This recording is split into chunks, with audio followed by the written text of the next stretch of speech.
Hello everyone student. आज मैं फिर आपकी खिदमत में मौलाना गुलाम नबी चंपारनी एक नए अंदाज की और नई वीडियोज़ लेकर हाजिर खिदमत हूँ।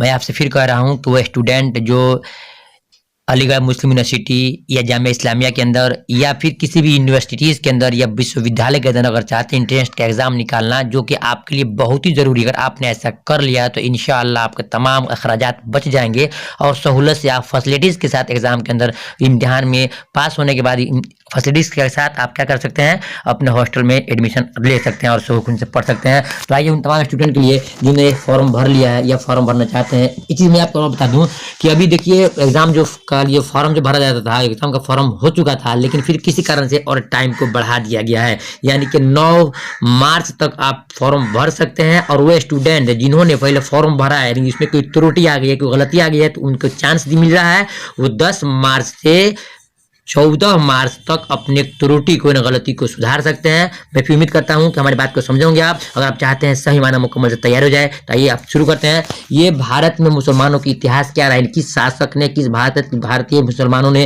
किस तरह शासक किया है, क्या क्या किया है, उनके बारे में इसकी वीडियो दूसरी है। इससे पहले हमने 4-5 वीडियो है, जो 5 में 4 वीडियो ऐसा है जो इस्लामिक कल्चर के नाम से था, और 5वां में जो वीडियो है वो भारत में मुसलमानों के इतिहास के बारे में है, और उसके ये दूसरा वीडियो है। इसलिए आपसे कहूंगा वीडियो को पूरा सुने, इंशाल्लाह आपको बहुत ही फायदा होगा। इम्तिहान के बाद आप जरूर मुझको याद करेंगे। तो आइए देख सकते हैं, आज सवाल नंबर 50 से देखते हैं कि जागीरदार प्रथा किसने शुरू किया। फिर सवाल सुनिए ध्यान से, जागीरदार प्रथा की किसने शुरू किया। इसका राइट आंसर होगा ए, यानी फिरोज शाह तुगलक ने शुरू किया था। सवाल नंबर 51 देख लेते हैं, इब्ने बतूता किसके शासन काल में भारत आया था। इब्ने बतूता किसके शासन काल में भारत आया था। इसका राइट आंसर होगा बी, यानी मोहम्मद बिन तुगलक के। सवाल नंबर देखते हैं 53 में कि दिल्ली, सवाल नंबर 52 में सल्तनत अवधि में किसे सुधारक एवं व्यवस्थापक समझा जाता था। सल्तनत अवधि में किसे सुधारक एवं व्यवस्थापक समझा जाता था। ये क्वेश्चन को बार बार इसलिए पढ़ रहा हूँ, शायद मेरे लिखावट में कमी हो तो आप सुन करके याद कर सकते हैं। इसका राइट आंसर होगा बी, अलाउद्दीन खिलजी के जमाने में, अलाउद्दीन खिलजी के जमाने में इसका राइट आंसर होगा बी होगा। देखते हैं सवाल नंबर 53 में, दिल्ली सल्तनत की आधिकारिक भाषा क्या थी। ये क्वेश्चन जबरदस्त क्वेश्चन है, आपको रटना होगा, याद करना होगा। दिल्ली सल्तनत की आधिकारिक भाषा क्या थी। इसका राइट आंसर होगा डी, यानी कि फारसी जुबान थी। आगे देखते हैं सवाल नंबर 54 में, 1506 में किसने आगरा शहर बसाया और उसे अपनी राजधानी बनाया। इसका राइट आंसर होगा, 4 विकल्प में आपको चुनना होगा, सी सही है, सिकंदर लोदी ने किया था। सवाल नंबर 55 देख लेते हैं, किसने कुतुब मीनार का निर्माण पूरा किया। किसने कुतुब मीनार का निर्माण पूरा किया। इसका राइट आंसर होगा बी, यानी कि अल्तमिश ने। आगे देखते हैं सवाल नंबर 56 में कि भारत में किसने मुगल साम्राज्य की स्थापना की थी। भारत में किसने मुगल साम्राज्य की स्थापना की थी। इसका राइट आंसर होगा ए, यानी कि बाबर ने। प्यारे स्टूडेंट, वो तमाम क्वेश्चंस हैं जो खुद अलीगढ़ यूनिवर्सिटी से किताब निकली है, उससे हम आपको क्वेश्चन दे ताकि हमारे बच्चों को किसी किसी कोई परेशानी हो, और इंशाल्लाह वो तमाम क्वेश्चन भी दे रहे हैं जो हमेशा पूछे जाते हैं, आपको याद करना होगा। सवाल नंबर 56 में है, भारत में किसने, सवाल नंबर 57 में है, मुगल साम्राज्य को किस लड़ाई से स्थापित किया। मुगल साम्राज्य को किस लड़ाई से स्थापित किया है। इसका राइट आंसर होगा ए, पानीपत की पहली लड़ाई से।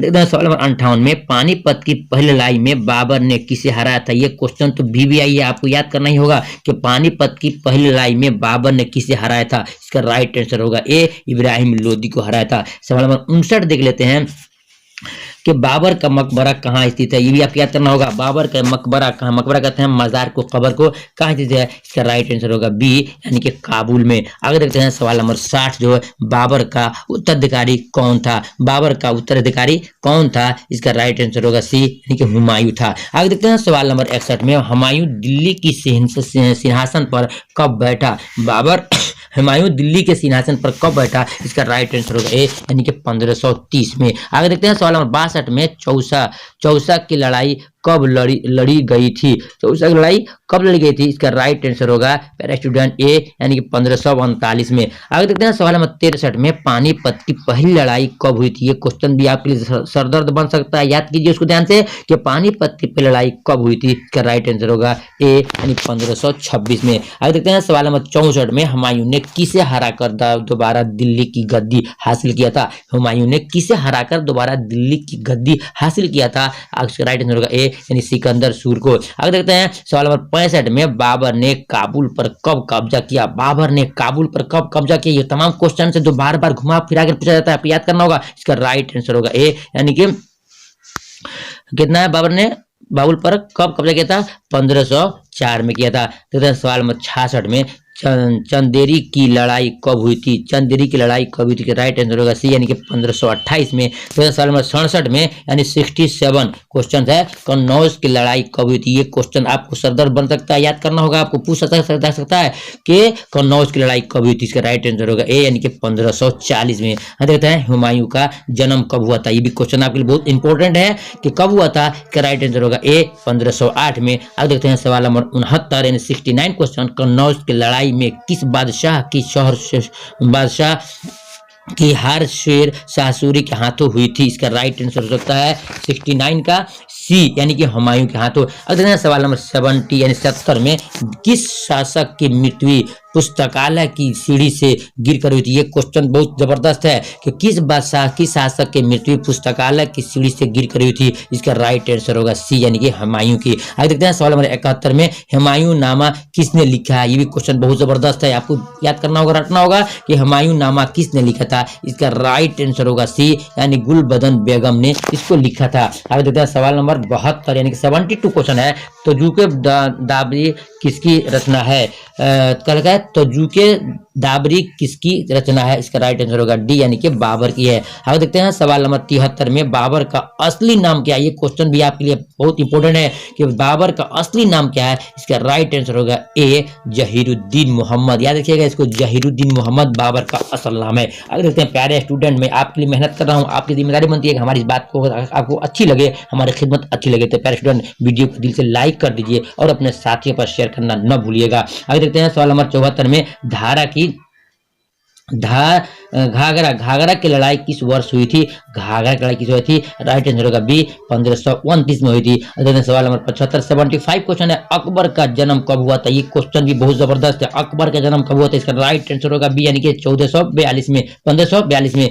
आगे देखते हैं सवाल नंबर 76 में तजुके बाबरी को बाबर ने किस भाषा में लिखा। तजुके बाबरी को बाबर ने किस भाषा में लिखा है। इसका राइट आंसर होगा ए, यानी टर्किश में, किस में लिखा, टर्किश में लिखा था। आगे देखते हैं सवाल नंबर 77, हुमायूं का जन्म कहाँ हुआ था। हुमायूं का जन्म कहाँ हुआ था। इसका राइट आंसर आपको याद देना होगा, ए में काबुल में। क्या है, ए में यानी काबुल में। सवाल नंबर 78 देखते हैं, दीने पनाह को दिल्ली के में किसने निर्माण किया था। दीने पनाह को किसने निर्माण किया था। इसका राइट आंसर होगा डी, यानी कि हुमायूं ने। आगे देखते हैं सवाल नंबर 79 यानी 69 क्वेश्चन, हुमायूं के पहले शासनकाल की अवधि क्या थी। हुमायूं के पहले शासनकाल की अवधि क्या थी। इसका राइट आंसर होगा ए, यानी कि 1530 एंड 40। अगर देखते हैं सवाल नंबर 80 में है, अकबर का जन्म कहाँ हुआ था। ये भी आप बहुत याद करना ध्यान से, अकबर का जन्म कहाँ हुआ था प्यारे स्टूडेंट। इसका राइट आंसर होगा ये, अमरकोट में। कहाँ हुआ था, अमरकोट में हुआ था, यानी ये उसका क्वेश्चन सही है। सवाल नंबर देखते हैं 81 में, हुमायूं का मकबरा किसने बनवाया। हुमायूं का मकबरा, एक मकबरा कहते हैं कब्र को, मजार को किसने बनवाया। इसका राइट आंसर होगा ए, यानी कि हमीदा बेगम ने बनवाया था। सवाल नंबर 82 में देखते हैं, जहांगीर का असली नाम क्या था। जहांगीर का असली नाम क्या था, ये आपको याद करना होगा। राइट आंसर होगा सी, यानी कि सलीम नाम था। क्या नाम था, सलीम नाम था। आगे देखते हैं सवाल नंबर 83 में, अकबर ने कालिंजर को कब जीता। कालिंजर को कब जीता। इसका राइट आंसर होगा डी, यानी कि 1569 में। 1569 में। सवाल नंबर 84 में, अकबर ने तीर्थ यात्रा कर को जब खत्म किया, कब खत्म किया। इसका राइट आंसर होगा सी, यानी कि 1563 में। अब देखते हैं सवाल नंबर, संभाजी की मृत्यु की सजा किसने दिया। संभाजी की मृत्यु की सजा किसने दिया। इसका राइट आंसर होगा बी, यानी कि औरंगजेब ने। आगे देखते हैं सवाल नंबर 86 में, अकबर ने जजिया कर कब समाप्त किया था। जजिया कर कब समाप्त किया था। इसका राइट आंसर होगा बी में, 1564 में। आगे देखते हैं सवाल नंबर 87 में, कि शाहजहां का असली नाम क्या था। ये तमाम क्वेश्चन है जो आपसे पूछे जा सकते हैं और बार बार ये पूछे जाते भी हैं, आपको याद करना होगा। इसका राइट आंसर होगा ए, यानी खुर्रम था। क्या नाम था, खुर्रम था। आगे देखते हैं 88 क्वेश्चन में, अकबर ने गुजरात पर आक्रमण कब किया। अकबर ने गुजरात पर आक्रमण कब किया प्यारे स्टूडेंट। इसका राइट आंसर होगा बी, यानी कि 1572 में। आगे देखते हैं सवाल नंबर 79 यानी 89 क्वेश्चन है, इबादत खाना किसने बनवाया। इबादत खाना किसने किसने बनवाया? इसका राइट आंसर होगा ए यानी कि अकबर ने। आगे देखते हैं सवाल नंबर 90 नौरोज त्योहार को किसने समाप्त किया? नौरोज त्योहार को किसने समाप्त किया? इसका राइट आंसर जो आपको विकल्प नजर आ रहा है इसका होगा सी होगा। आगे देखते हैं सवाल नंबर 91 में सिर्फ 10 क्वेश्चंस और बच गए जो आपको याद करना होगा, देखना होगा। अगर आपने पहले वीडियोस को प्यारे स्टूडेंट नहीं देखा है तो आप हो सकता है कि चूक हो जाए, छूट जाए आपसे, इम्तिहान में आपका सफल हो जाए। इसलिए आपको कहना है कि पहले वीडियोस को जरूर देखिएगा, इंशाल्लाह आपको बहुत फायदा होगा। कौन सा मुगल शासक जिंदा पीर के नाम से जाना जाते हैं? कौन सा मुगल शासक जिंदा पीर के नाम जाना जाता है? इसका राइट आंसर होगा बी यानी औरंगजेब। आगे देखते हैं सवाल नंबर 92 यानी कि 92 में किस शासक ने एक नाम धर्म देनी पर इलाही काम किया? किस शासक ने एक नाम धर्म दीने इलाही काम किया था? इसका राइट आंसर होगा स्टूडेंट सी यानी कि अकबर ने किया था। सवाल नंबर 93 देख लेते हैं। अकबर का मकबरा सिकंदर में किसने बनवाया था? अकबर का मकबरा किसने बनवाया था? इसका राइट आंसर होगा जहांगीर, यानी ये सही है। अगला सवाल नंबर 94 तीर्थ यात्रा कर को दोबारा किस शासक ने जारी किया? तीर्थ यात्रा कर को दोबारा किस शासक ने जारी किया? इसका राइट आंसर होगा डी यानी औरंगजेब ने। प्यारे स्टूडेंट, वो तमाम के क्वेश्चंस हैं जो हमने बड़ी मेहनत के साथ आपके लिए पेश किया है। आपकी जिम्मेदारी बनती है कि पढ़ने के बाद दूसरे बार शेयर जरूर करना तो आपको भी नेकी और तवाब मिल जाए। अगले सवाल नंबर 94 में है अकबर के जमाने में कोर्ट की आधिकारिक भाषा क्या थी? अकबर के जमाने में कोर्ट की आधिकारिक की भाषा क्या थी? ये आपको मैं जवाब नहीं दूंगा, ये आपको कमेंट में बताना होगा। अगर आपने पहले वीडियोस को देखा होगा या इससे पहले जो क्वेश्चन आया था 85 या 75 में क्वेश्चन है, उसको जवाब देना होगा। ठीक है, आपको याद देखने देखते हैं हम। अब देखते हैं सवाल नंबर 96 में कहता है किस मुगल शासक ने अपने कोर्ट से नाच एवं गाने को खत्म किया था? किस मुगल शासक ने अपने कोर्ट से नाच एवं गाने को खत्म किया था? इसका राइट आंसर होगा सी यानी कि औरंगजेब ने किया था। किसने किया था? औरंगजेब ने किया था। आगे देखते हैं सवाल नंबर कितना 96 हो गया। सवाल नंबर 97 देखते हैं किस शासक ने 1571 में मनसबदारी प्रथा शुरू किया? किस शासक ने 1571 में मनसबदारी प्रथा शुरू किया? इसका राइट आंसर होगा बी यानी अकबर ने किया था। सवाल नंबर 98 फतेहपुर सीकरी को किसने स्थापित किया? ये क्वेश्चन बार बार पूछा जाता है, याद करना होगा आपको। फतेहपुर सीकरी ने किसने स्थापित किया था? इसका राइट आंसर होगा सी यानी अकबर ने। आगे देखते हैं क्वेश्चन नंबर 99 निम्न में से किस सिख गुरु को औरंगजेब ने मृत्यु की सजा सुनाई थी?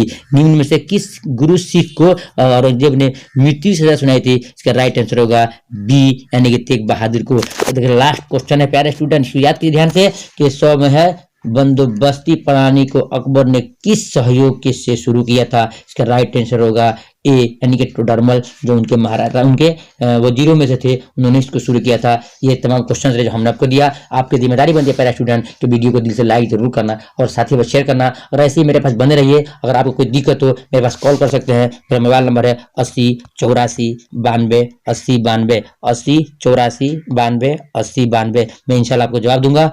फिर मिलते हैं दूसरी वीडियो में, तब तक इंतजार कीजिए। खुदा हाफिज।